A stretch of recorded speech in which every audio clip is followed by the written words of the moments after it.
আর সবচেয়ে বড় নাসিহা যেটা আমার এবং আপনাদের জন্য থাকবে ঈদের দিনকে লক্ষ্য করে, সেটা হচ্ছে ঈদের দিন আল্লাহর দেওয়া আনন্দের দিন। ক্বাদ আবদালাকুমুল্লাহু বিহিমা খায়রাম মিনহুমা, আল্লাহ সুবহানাহু ওয়া তাআলা দিয়েছেন তোমাদেরকে এই দুটো দিন আনন্দ করার জন্য।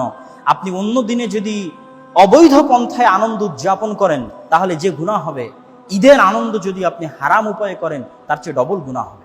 একে তো আপনি এই জিলহজ মাসের এই 10 দিনের সম্মান নষ্ট করলেন, ইয়াউমুন নাহার ঈদের দিনের সম্মান নষ্ট করলেন, ইয়াউমুল হাজ্জিল আকবার হজ বড় হজের দিনের সম্মান নষ্ট করলেন, এবং পরবর্তী 3 দিন যেই 3 দিনও মানুষ কুরবানি করতে পারবে, আল্লাহর তাকবীর পাঠ করতে পারবে, ওই আনন্দের দিনগুলোর আপনি সম্মান নষ্ট করলেন।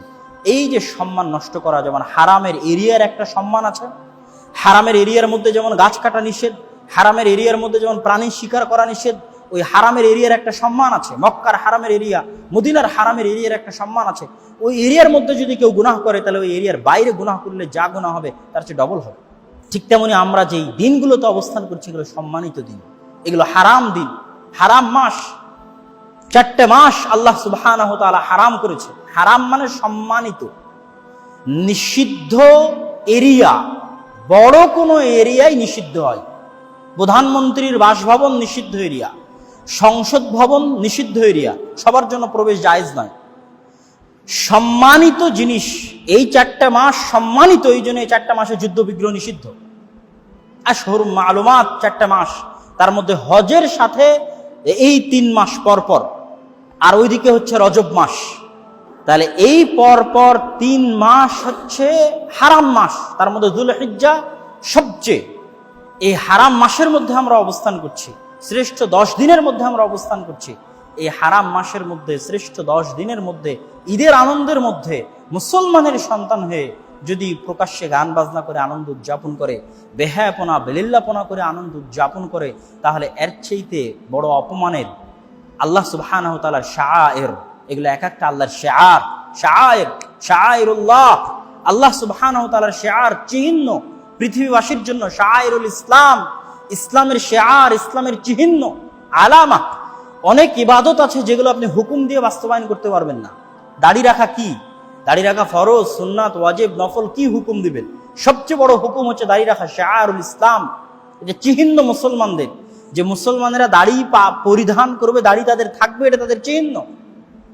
যেমন মুসলমানি করা, আপনি কি বলবেন মুসলমানি করাকে? ছোট বাচ্চার যে আপনি মুসলমানি করাচ্ছেন, কি ফরজ, নফল, সুন্নাত, ওয়াজিব না, শিআরুল মুসলিমিন, মুসলমানদের শিআর, চিহ্ন, আলামা। এইরকম শাআয়ের, ইসলামের বড় বড় যে শিআরগুলো আছে, চিহ্নগুলো আছে, সেগুলো হচ্ছে যেমন আরাফার দিন, মুজদালিফার মাঠ, মিনার মাঠ, সাফা মারওয়া, ইন্না সাফা ওয়াল মারওয়াতা মিন শাআইরিল্লাহ, সাফা মারওয়া হচ্ছে আল্লাহর চিহ্ন। ঈদের দিন, 2 ঈদের দিন, শাআইরুল্লাহ। আমরা যে কুরবানি করছি, শাআইরুল্লাহ। এই যে আল্লাহ সুবহানাহু ওয়া তাআলার দেওয়া শিআর, চিহ্নগুলো ইসলামের ব্যাপকভাবে সারা পৃথিবীব্যাপী গ্লোবালাইজেশনের যে আলামতগুলো, মুসলমানেরা পৃথিবীতে বেঁচে আছে, টিকে আছে। ইসলাম নিজে ধর্ম হিসেবে সবচেয়ে ভয়ঙ্কর বিশ্বায়নে বিশ্বাসী, অ্যাজ এ রিলিজিয়ান সবচেয়ে ভয়ঙ্কর বিশ্বায়নে বিশ্বাসী। আপনি বলছেন ইসলামের রাজনীতি নিষিদ্ধ, ইসলামের রাজনীতি বাদ দেন। ইসলাম নিজেই সবচেয়ে বড় রাজনীতির মাধ্যম, সবচেয়ে বড় রাজনীতি ইসলাম নিজেই। এই যে সারা পৃথিবীর মানুষ কুরবানি করবে, শিআর। ভারতে হিন্দুরা কেন গরু কুরবানি করতে দিচ্ছে না? শিআর। ঘরে ঘরে মসজিদ তৈরি হচ্ছে, মানুষ 5 ওয়াক্ত সালাতে যাচ্ছে। ইউরোপ আমেরিকায় মসজিদ তৈরি হচ্ছে, 5 ওয়াক্ত সালাতে যাচ্ছে। এই মসজিদ শিআর, চিহ্ন। মানে ইসলামের গালাবা, বিজয়ের আলামা, এমন ভাবে ইসলামকে সাজানো আছে। ঈদের দিন ইসলামের বিজয়ের চিহ্ন। কুরবানির দিনের সবচেয়ে বড় সুন্নাত হচ্ছে আমরা কুরবানির দিন না খেয়ে ঈদের সালাতের উদ্দেশ্যে আসবো। রাসূল সাল্লাল্লাহু আলাইহি ওয়াসাল্লাম না খেয়ে ঈদের সালাতের উদ্দেশ্যে আসতেন, এবং ঈদের সালাত সম্পূর্ণ করে বাড়িতে গিয়ে কুরবানি করে সেই কুরবানির গোশত দিয়ে রাসূল সাল্লাল্লাহু আলাইহি ওয়াসাল্লাম, ওটাকে আমরা সিয়াম বা রোজা বলবো না, কিন্তু ওই কুরবানির গোশত দিয়ে রাসূল সাল্লাল্লাহু আলাইহি ওয়াসাল্লাম তার কুরবানির দিনের আনন্দটা তিনি শুরু করতেন। এবং কুরবানির দিনের সবচেয়ে বড় আনন্দ বা ঈদের দিনের সবচেয়ে বড় আনন্দ খাওয়াই। জিকির আজকার তো আছেই, খাওয়াও একটা বড় আনন্দের অন্তর্ভুক্ত। এই জন্য ঈদের দিন যেমন সিয়াম রাখা হারাম, ঈদের পরবর্তী 3 দিন কুরবানির সময় সিয়াম রাখা হারাম। কি জন্য?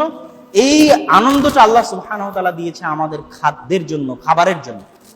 আর যদি আপনি এই 10 দিন সিয়াম পালন করেন, যে 10 দিন আল্লাহ সুবহানাহু ওয়া তাআলা এবং রাসূল সাল্লাল্লাহু আলাইহি ওয়াসাল্লামের সুন্নাত অনুযায়ী আরাফা সহ আমরা সিয়াম পালন করছি এই 9 দিন। এই 9 দিন যদি আমি আপনি সিয়াম পালন করি, তাহলে কুরবানির দিন থেকে পরের 3 দিন খাদ্য গ্রহণ করে বেশি আনন্দ পাবে, বেশি মজা পাবে। মানে ইসলামের প্রত্যেকটা হুকুম আহকাম মানুষের মানসিকতার সাথে 100% 100% মেন্টালি কানেক্টেড। যে আমি 9 দিন না খেয়ে থাকলাম, কুরবানির দিন জবাই করলাম, কুরবানির গোশত তারপরের 3 দিন খেলাম, আমার এই 9 দিন না খেয়ে থাকার কারণে আমার ওজন কমে গেল, আমার চর্বি কমে গেল, আমার পেট ক্লিয়ার থাকলো। আমি যদি পরবর্তী 3 দিন খাই, তাহলে আমার কোনো পাতলা পায়খানা, পেট খারাপ হওয়া কোনো সমস্যা হবে না। কিন্তু আমি এই 3 দিন সিয়াম না রাখে এই 9 দিনও পেট ভরে খেতে থাকলাম, ঈদের দিন, ঈদের পরের 3 দিনও পেট ভরে খেতে থাকলাম, এটাও তখন আমার স্বাস্থ্যের জন্য ক্ষতিকর হতে পারে। এই জন্য ইসলামের প্রত্যেকটা হুকুম আহকামের সাথে মানুষের মেন্টাল, মানুষের মানসিক কানেকশন অনেক ওতপ্রোত এবং গভীরভাবে জড়িত। তো আল্লাহ সুবহানাহু ওয়া তাআলা আমাদের সকলকে, আর যে আমাদের একটা দিন আছে, যেমন আগামীকাল, যেমন আমি নিজে আমার ব্যক্তিগত আমি মনে করি যে আগামীকালকে আমাদের আরাফার সিয়াম রাখা উচিত। যারা আজকে রেখেছেন, আল্লাহ সুবহানাহু ওয়া তাআলা তাদেরকে আরাফার সিয়ামের নেকি দান করুক। স্বাভাবিকভাবেই তো 9 দিন সিয়াম রাখা উচিত, সেই হিসেবে আমরাও সিয়াম আছি। তবে যারা মনে করছেন আগামীকাল সিয়াম রাখবেন, তারা অবশ্যই আগামীকাল সিয়াম রাখবেন। যারা আজকে আরাফার সিয়াম রেখেছেন, তারাও আগামীকাল সিয়াম রাখবেন 9 দিন হিসেবে। যেহেতু এই পুরো 9 দিন রাসূল সাল্লাল্লাহু আলাইহি ওয়াসাল্লামের সিয়াম রাখার হাদিস পাওয়া যায় এবং অনেক ফজিলতপূর্ণ দিন। এই 9 দিন সিয়াম পালনের মাধ্যমে এবং দান সাদাকা করার মাধ্যমে আমরা আল্লাহ সুবহানাহু ওয়া তাআলার নৈকট্য হাসিল করব এবং কুরবানি করার মাধ্যমে আল্লাহ সুবহানাহু ওয়া তাআলার নৈকট্য হাসিল করব। কুরবানির গোশতে গরিব মিসকিনকে অংশ দেওয়ার মাধ্যমে আমাদের সামাজিক বন্ধনকে অটুট করব, আমাদের সামাজিক ভ্রাতৃত্ব এবং ভালোবাসাকে সামনের দিকে এগিয়ে নিয়ে যাব। এটাই হচ্ছে ইসলামের মহত্ব, এটাই হচ্ছে ইসলামের বড়ত্ব। ঈদের সালাতে একত্রিত হবে। এই জন্য ইবনে তাইমিয়া বলেছে যে ঈদের মাঠ বড় সংখ্যক মানুষের সালাত এক ঈদের মাঠে হওয়া উচিত। 10টা 15টা 20টা 25টা ঈদগাহ এক জায়গায় একত্রিত করে হাজার হাজার লক্ষ লক্ষ মানুষ এক ঈদের গাহে একত্রিত হবে। এটা ইবনে তাইমিয়া রাহিমাহুল্লাহর ফতোয়া যে এটা উচিত। এর দ্বারা কি হয়? শিআরুল ইসলাম, ইসলামের শিআর সারা পৃথিবীর উপর গালাবা পায়, সারা পৃথিবীর উপর ফুটে ওঠে।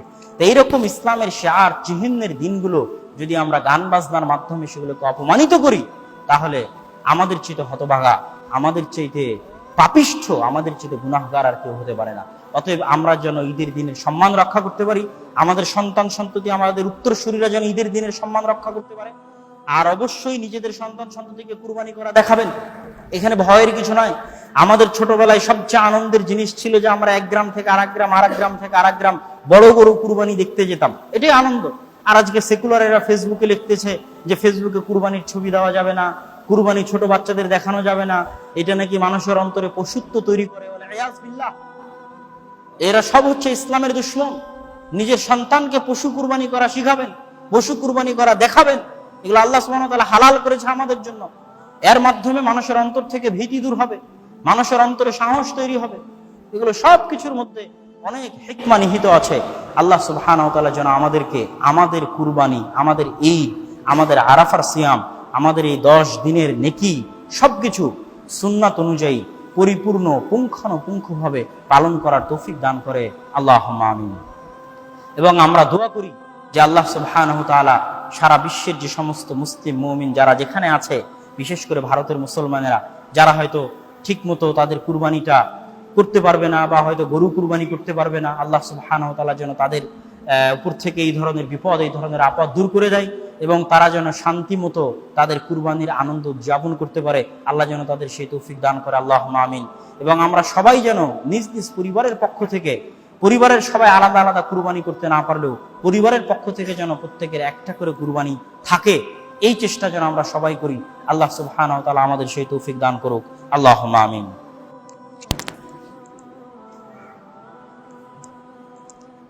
আর সবচেয়ে বড় আনন্দ ঈদের দিনগুলোতে, সবচেয়ে বড় আনন্দ হচ্ছে তাকবীর।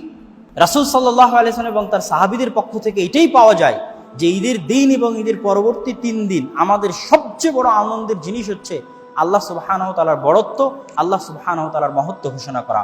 আল্লাহু আকবার, আল্লাহু আকবার, লা ইলাহা ইল্লাল্লাহু, আল্লাহু আকবার ওয়ালিল্লাহিল হামদ।